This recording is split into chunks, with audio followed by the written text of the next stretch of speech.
Admiral, radar shows that we have liberals approaching at 3 o'clock, and libertarians at 9 o'clock, and conservatives at 6 o'clock. They're coming from every angle, every viewpoint.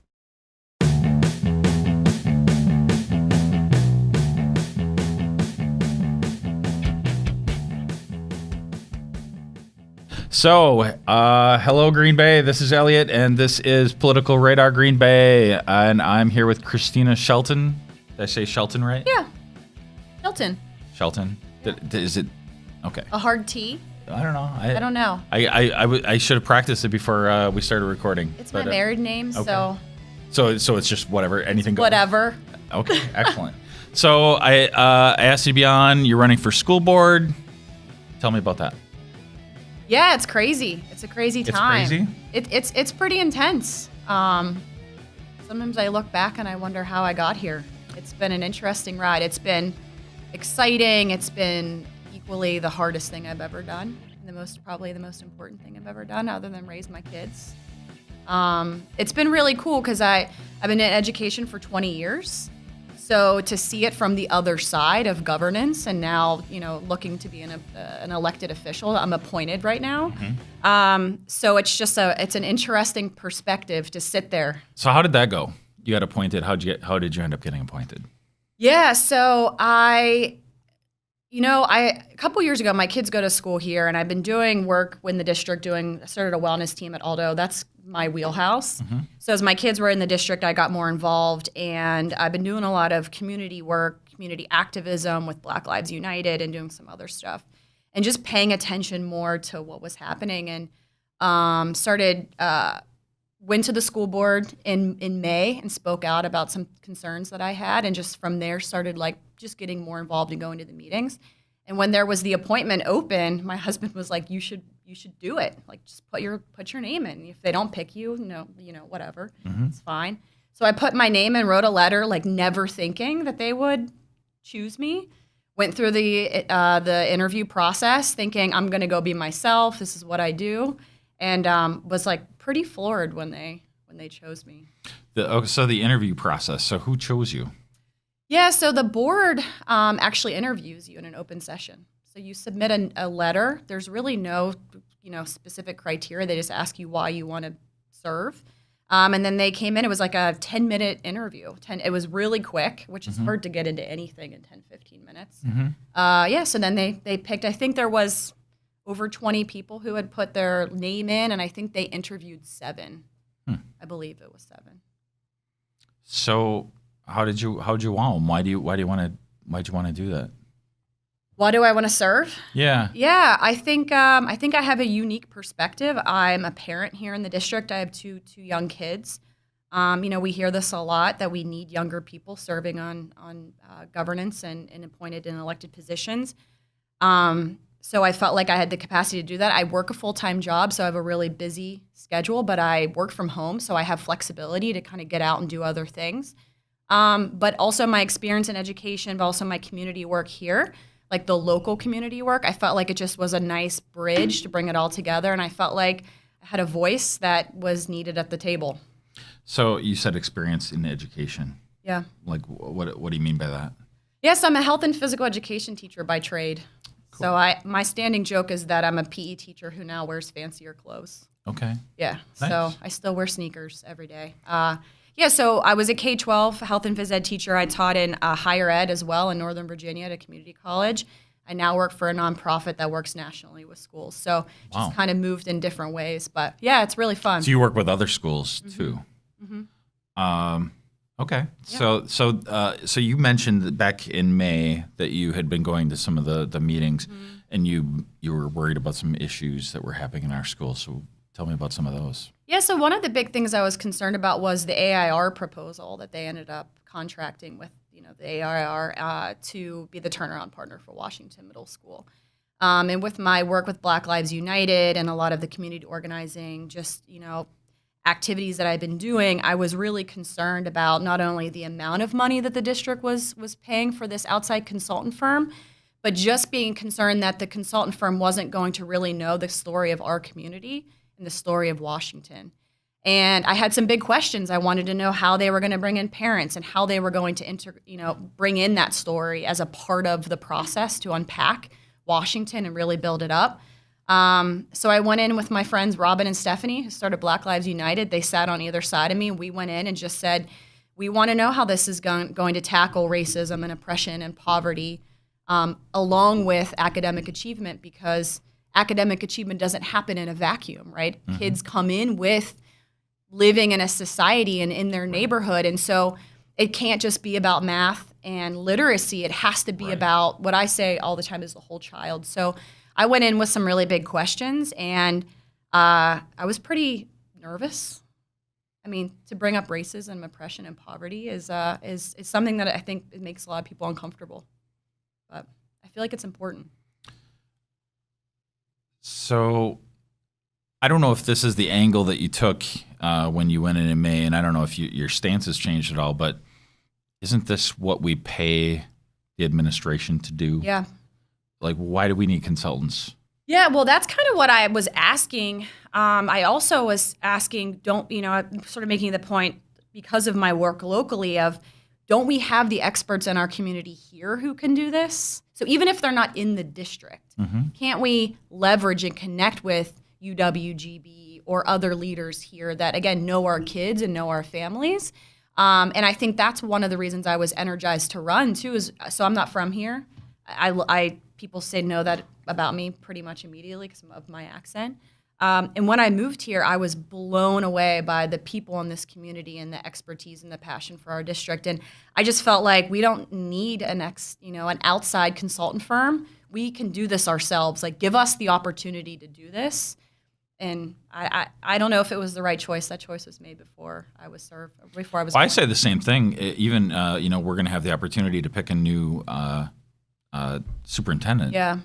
And we go on these big searches, and I'm like, we live in a town of 100,000 people, brilliant people from that are champions of industry, huge success stories. I think we could find somebody.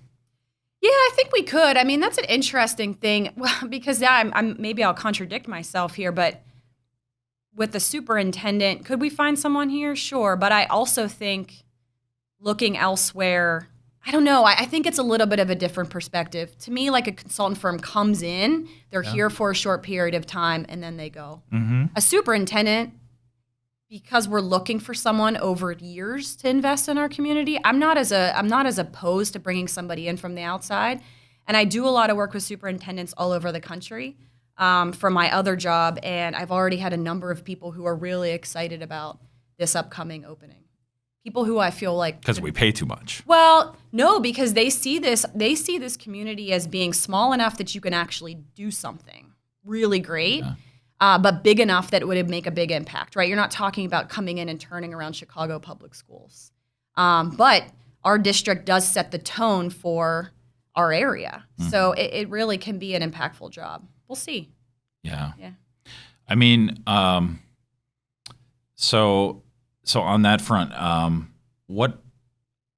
when does that happen? The hiring? Yeah. So I believe we'll start kind of getting everything ready in the summer. In the fall, I believe that's when we'll start to source and interview candidates. We'll want to have somebody lined up, I would imagine, by winter to get them. Because what I've kind of seen is that, and you've probably seen this too, is that these superintendents, they jump from district to district, just moving up the chain, making more money. 2 to 3 years, I think, is the average. And I don't understand that. Why can't we find somebody in the community that is willing to work for the same or less money that's going to stay here? Yeah, I mean, already here? I think all of the options should be on the table. Yeah. Obviously, bringing somebody in from the outside doesn't have to be the best answer. I think we have to be courageous to look at all of the candidates and to really think critically about what our district needs. I'm really looking for a superintendent who really understands where our students are coming from and is courageous enough to say maybe what we've been doing isn't what we need to keep doing moving forward. We've been doing really good work in our district, but my question isn't are we doing good work, but who are we doing good work for? There are many kids that are thriving. My kids are thriving in this district. there are many kids who are not thriving. But with a mom like you, would they thrive anywhere though? Well, that's the question. I mean, right? I mean, my husband and I both have higher ed degrees. We're both in education. We know how to navigate the system here.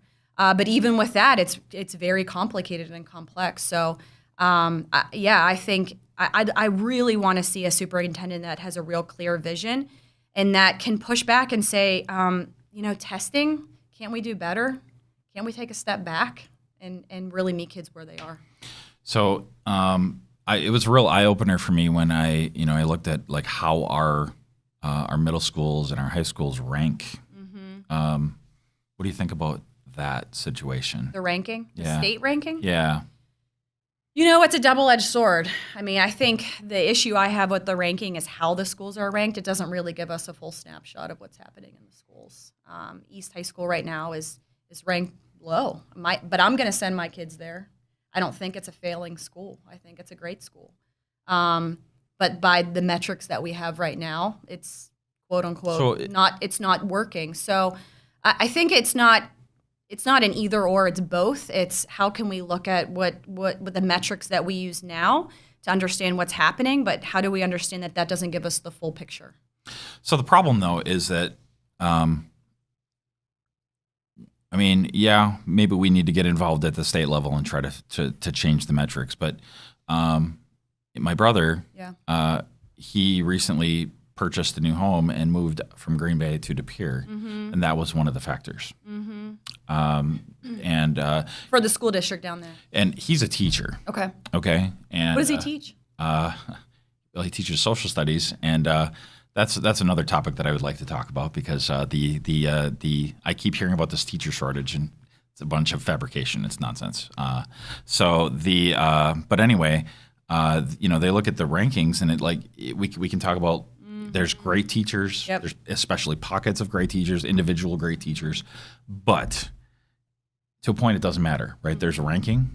It's done. It's made, and then the great parents make these decisions to live somewhere else. Then. Right. And so then it becomes a self-fulfilling prophecy. It does, right. So what do we do about that? How do we attract good teachers? How do we attract good students and good families? Well, there's a lot to unpack there, right? Yeah, right. So you're right, because what happens is people who have access to other options, who can move or who have transportation to move or whatever that may be, will opt out, right? And we see that happening all over the country within public education institutions, whether it's with the voucher system or going into in private schools or whatever it may be, or moving out right into other neighborhood districts. So that is definitely something that many districts are facing. I feel like we are doing really well compared to other urban districts. You look at some of the destructive practices with the expansion of like charter schools and voucher programs, which have been really difficult for local schools because it's taken public money away, which is challenging. How do we keep teachers here? That's a hard question because we have a lot of teacher turnover right now. I think teachers have too much on their plate. I think they're asked to do too much, and we're currently, I think, asking them to do more and more with less and less. And it's exhausting. What's the turnover right now? 2 to 3 years for a teacher? So you think about, like you were saying, the shortage. It's not as much. There is a little bit of a shortage, and I don't know what the statistics are, but really the biggest issue is retention. How do you keep teachers? A lot of them just leave the field. Well, I think there's some bureaucracy problems, though. So my brother was just, he's actually pretty happy. He was they were moving. His girlfriend has a great job, so he wasn't in a big hurry to, get anything full time. He just wanted to substitute teach. He was substitute teaching in all of the surrounding districts. The Green Bay district, he put me down as a reference, another person down as a reference. Yep. They happened to not be able to get me on the phone. I called them back. I couldn't get them on the phone, so they marked him down as no reference. Right. He put somebody else. It was preposterous. That's unacceptable. And then I hear that there's a shortage and the shortage of substitutes. Right. I'm like, they're lying. Yeah. And that's not. I don't like things like that. Yeah, absolutely. I think we can definitely look and do a better job through the system and see where we can make things more efficient. If that's happening, that's a clear example that we're there's not. There's no question it happened. Yeah, but that's what I'm saying. If that's happening, then we need to learn from that. My concern is that when those things come up, what I hear at the board table and other conversations at DOB is, that's a one time, or or trying to explain why that happened. And I keep saying, I don't care whether it's one time or, it was a mistake. That can't happen, and we can do better. Well, if you hear that there's a shortage, hey, why don't you go back to your list of people that you turned? Yeah, you're right. I just don't. That doesn't make any sense. But I've heard that from other people as well. I've also heard from parents who have a lot of skill and have tried to reach out to the district. I actually was one of them, and I spoke about this at the board table 2 weeks ago. Yeah. When the district was going through our wellness policy revision. That's my wheelhouse. That's my area of expertise. Absolutely. So I reached out to them, and I was like, hey, I live here. Right. Honestly, wonderful. I can help. Let me help you. Yes. I do this all over the country. So I go to the first meeting. I help them with their policy. I'm giving them suggestions. Have you assessed it? This and that. So they pass it, and according to the USDA, our district is supposed to have an ongoing district wellness team that oversees the implementation of our policy in all of our schools. Right.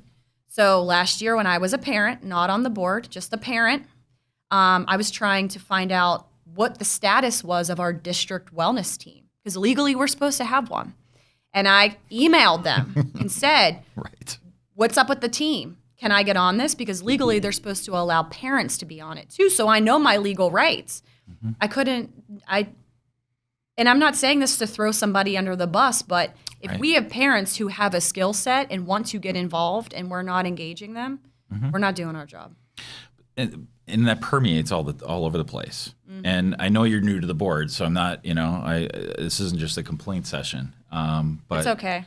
My background is in, doing a little bit of media, but, mostly in doing websites, and technology, but I just don't see that they're being in business. There's no integration with the community, like, at all.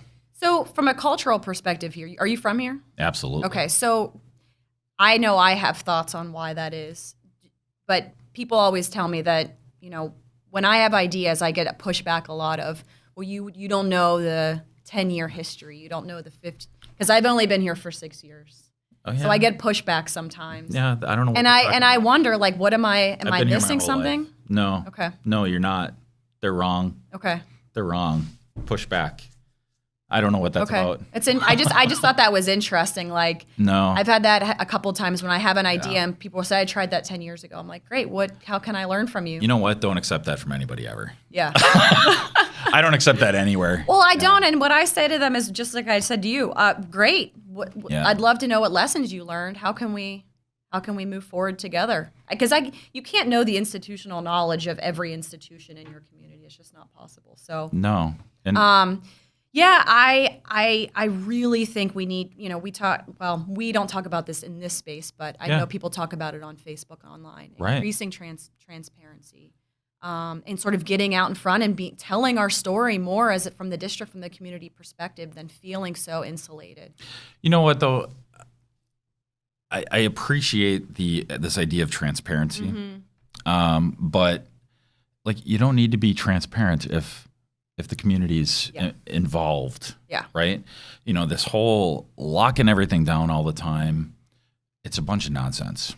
I'm sorry. So at Max Goes to Southwest on the weekend, I was there. This is a thing I posted on Facebook. It made me crazy. Rhonda was involved. This was recently? It was a few weeks back, and they cranked the heat up. It was one of those below zero days. They had the door propped open because on the weekends the doors automatically lock. All these things, right? Oh, right. And I'm like, so this is for security, but we have unlimited money.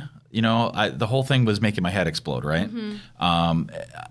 We treat parents when they walk in like they're criminals. We interrogate them. You got to put badges on.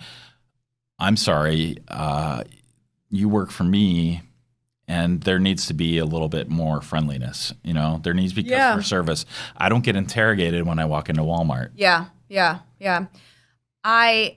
First of all, to go back to your transparency point, I think you're absolutely right. If you're doing the work, then you don't have to be transparent. Right. You just are transparent. Right. I think your point about our schools being locked down is really an important point.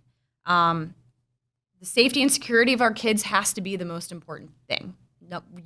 No one's going to disagree with that. Yeah. When they're in the school, but here's the follow up to that. What does that actually look like, right? Right. Because what are we going to wrap them in bubble wrap? Right. That's not. I mean, would that keep them safe? I know, and the things. So I where's say, that balance, there are right? people that think they disagree with me, but right. The places where there's been actual incidents, they've been from the students, right? By and large, right. And this is a whole other topic, but I agree with you. I mean, locking the parents out. Parents are not going in, and I've said this before to people in the district. Is I believe in the community school model. Are you familiar? Right. That I don't know exactly what you mean by that. But it makes sense, right? Because the community school model basically is where the school building is a community hub, right? Sounds amazing. Let's do it. Because if you want parents to come and you want students to come and you want people to feel good about coming, then you have to give them opportunity to feel good when they walk in the building. Yeah. Right. And so that means, having mental service, health services, social services, dental care. Many of our schools do this, but we have to create an environment where people feel good about going into school. We have to balance that obviously with keeping kids safe. I do worry that the climate and culture of safety and security has been more as that lockdown mentality. And what that does to our mental health in the name of safety and security is definitely a point. Right. I just see these kids. I just think about how I felt going to school. Yeah. Which, boy, I guess it was a long time ago, but it doesn't. When did you graduate? Can I ask you? I don't know. I mean, I graduated in the 90s. We had an open campus, so we could just walk around. Right. And it was fine. It was fine. Right. And things happened. Things happened, but that's part of that is, learning some responsibility and growing up, and sometimes things happen. Right. I guess I don't know what the huge downside of that is. There's rules. And if you break the rules, there's consequences, right? But there wasn't this huge lockdown. Well, I think it's important to remember, I mean, the safety and security industry for schools is a huge business. Yes. Right? And we have to recognize that. The companies are making millions, billions, I don't know how much off of this. Yeah. The threat assessment that our district does, and I want that money to go all to over the place, is I believe modeled after the Secret Service and the government. I want that money to go to teachers and back to families. Yeah. End of story. Let's do it. I don't know. So what do we need to do to do that? We can talk about safety and security. Yeah. But we'll talk about okay. So I promised you that we would try to keep this to a half hour. Okay. And I spent too much time talking about safety. Sorry about that. That's okay. So what other issues are in your mind? Yeah. So to go back to the wellness stuff, that's a big piece for me. That's going to be a priority when I win on April 2nd. Yeah. Thinking positively. That being my wheelhouse and my area of expertise, I'm really interested in, ensuring that our students have recess, that's not taken away, that they have a certain amount of minutes every day. So is that in danger of being taken away? It's not being in danger of being taken away, but I'd like it to be more formalized in our policy. So right now it's not a best practice, but we know teachers do it. And I'm not upset with them for doing that because, it's a cultural thing. But I would like for us to sort of put our flag in the sand and say we're not going to take away recess for punishment. I'd also like to see us say we commit to at least 20 minutes of recess for our elementary school kids a day, which I think we can do. That's reasonable, 20 minutes. Let's do that. Yeah. Other things like, taking a look at our health and physical education curriculum, what's happening, what are they learning? That's, mental health, social and emotional learning. I really am interested in sort of starting back at the beginning and saying, where can we go again and sort of reimagine education. I think we really can move the needle. I think our district could really be a leader in the state around wellness. Boy, there's so many places to take that. So, yeah. So I think we have a couch potato culture for one thing, right? Mm-hmm. And so I don't know how you feel about that. And I think that there have been some gains on that front. And it's been a few years because of just some weird things that happened due to lockdown situations. But I used to volunteer for junior achievement quite a bit, and I noticed that there were, they would get up and they would walk around the school. So there were some good activity things that were going on at some of the schools, and so I think there's some positive directions on that. I don't know nutritionally how things are. I'm not super clear on where things are at with that.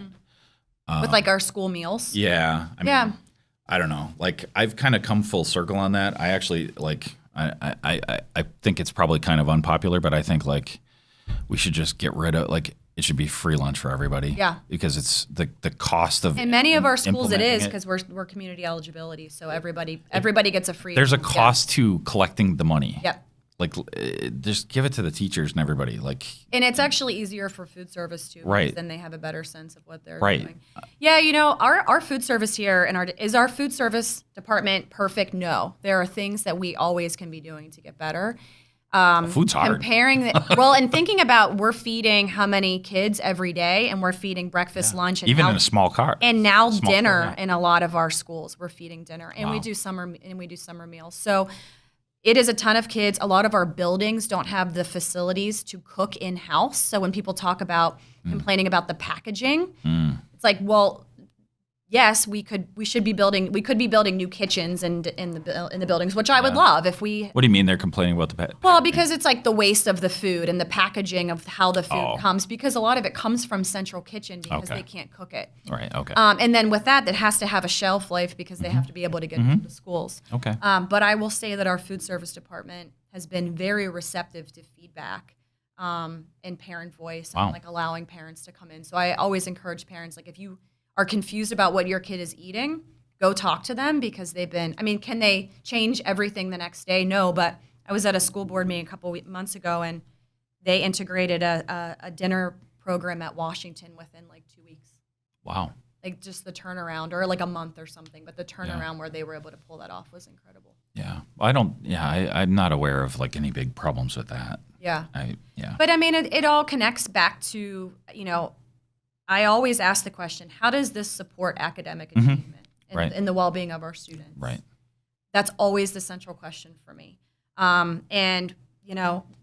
What our kids eat and if they are physically active during the day. And many of our schools are doing that. They're doing, brain breaks. They're doing movement in the classroom. But to go back to your point about a couch potato culture, that is a learned behavior, right? Yeah. It's a learned behavior. Yeah. And I blame myself. I feel like I pushed this on people. I feel like I was one of the people that pushed the internet on everyone, And I hear you. I work on a computer now all day. But that being said, I do feel like there's a tremendous, we have these devices and all the kids have them, and I know that somebody's going to say, well, 1% of them don't or something, but I was in, 10 years ago, almost all the kids in middle school had these, right? And they're told that they should, leave them at the front of the room in class. And I'm like, they have these supercomputers in their pockets, and I feel like how can we use them? And responsibly. And I feel like we're leaving a huge opportunity on the table.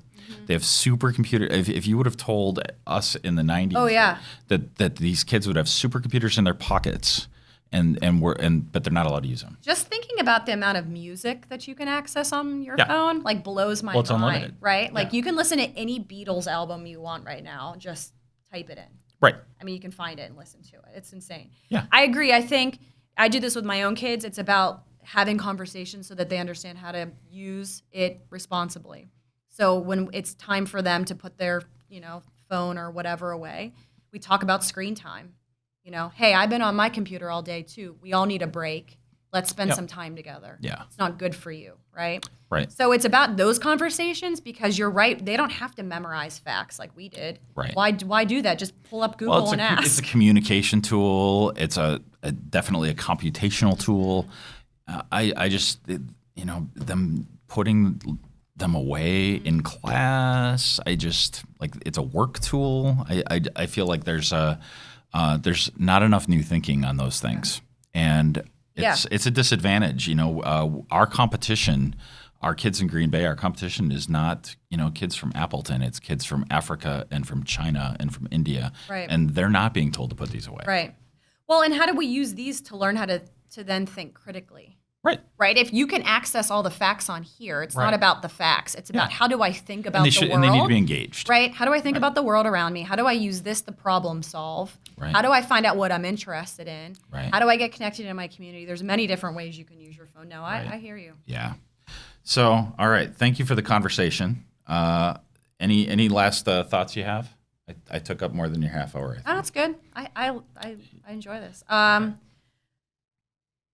People should vote for me on April 2nd. April 2nd is voting day. Vote Kristina. Good. And then there is a forum. Yeah. You going to be at that? Yeah, the League of Women Voters. Yeah. Do you know when that is? I think it's the 13th. It's a Wednesday. Do you know that for sure? I was going to try to pull that up and I didn't. I think it's Wednesday, March 13th at 6 o'clock. Okay. And then is that the only one? I thought there was another one. I believe that the Navarino Neighborhood Association is doing one next Wednesday at 6 o'clock at the library downtown. Okay. Yeah. Okay. Cool. Yeah. I'll be at both. Okay. Cool. So try to be at that. I think that wraps up everything. Thanks for coming today. Yeah. Thanks for having me. It's fun. Get out and vote. Schools are important. I think we need. I would like to see. I know I think there's 4 people. There are 4 people running. 5. 5 people running. Yeah, 5 people running. I wish we had 50. I mean, honestly. It's a hard job. You mentioned that there were 20 people that wrote their names in. I don't know why aren't all these 20 people running this time. I'm confused by that. I wish everybody was running, but by all means, get out and vote on April 2nd. Please join us in the conversation on our Facebook group, the Political Radar Community. Jacob, are you awake? So Patreon is patreon.com/newsmakers. Is that correct? Yes. Oh, okay. So patreon.com/newsmakers. That's so you can give me a nickel. That would be awesome. And otherwise, just share the show and give thumbs up and all that stuff and subscribe. And we'll talk to you soon. Thanks for watching. Thanks for listening to Political Radar. To ensure that you never miss an episode, subscribe on iTunes or your favorite podcast app. To stay up to date, visit politicalradar.com or connect with us on Facebook or Twitter.